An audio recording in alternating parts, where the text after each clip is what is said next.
వెనకాల ఉన్నాను నేను.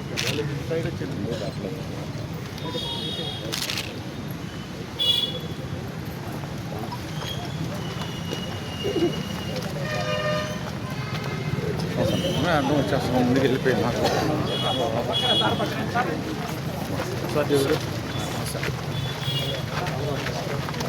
నమస్కారం అన్న. ఓకేనా సార్? సార్ సార్ చూడు సార్, ఎమ్మెల్యే గారు ఒకసారి చూడు.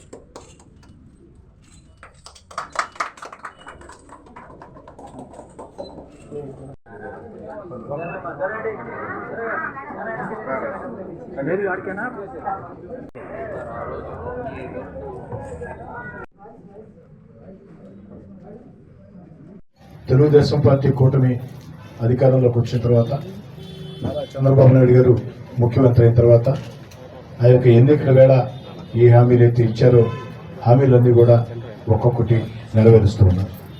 వాస్తవం చెప్పాలంటే గత వైఎస్ఆర్ కాంగ్రెస్ పార్టీ ప్రభుత్వ విధానాలతో రాష్ట్రం అన్ని రకాల దివాలా తీసింది. అన్ని రకాల దివాలా తీసినటువంటి ఈ యొక్క ఆంధ్ర రాష్ట్రం మళ్ళీ గాడిన పడాలంటే అనేక ప్రత్యేక చర్యలు చేపట్టాల్సిన అవసరం ఉంది. ఆ యొక్క చర్యలను అనుభవంతో చంద్రబాబు నాయుడు గారు చేపడుతున్నారు. ఆ ఎన్నికల హామీలే కాకుండా ఆ ధరల నియంత్రణ మీద ఏదైతే నిత్యావసర సరుకులు కందిపప్పు 181 రూపాయలు ఉంటే ఈరోజు రైతు బజార్ల ద్వారా 21 రూపాయలు తగ్గించి 160 రూపాయలకి, అదేవిధంగా బియ్యం ఏదైతే స్టీమ్డ్ బీపీటీ సోనా మసూరి దాదాపు 56 రూపాయలు ఉంటే ఇప్పుడు 49 రూపాయలకి, అదేవిధంగా బియ్యం పచ్చి బీపీటీ సోనా మసూరి 52 రూపాయలు ఉంటే ఇప్పుడు 45 రూపాయలకి ఈ యొక్క సరసమైన ధరలతో నాణ్యమైన సరుకుల్ని ఆ యొక్క రైతు బజార్లో అందించే కార్యక్రమానికి రాష్ట్రం అంతా శ్రీకారం చుట్టారు. నెల్లూరు రూరల్లో ప్రత్యేకంపేట రైతు బజార్లో ఈ కార్యక్రమాన్ని శ్రీకారం చుట్టడం జరిగింది.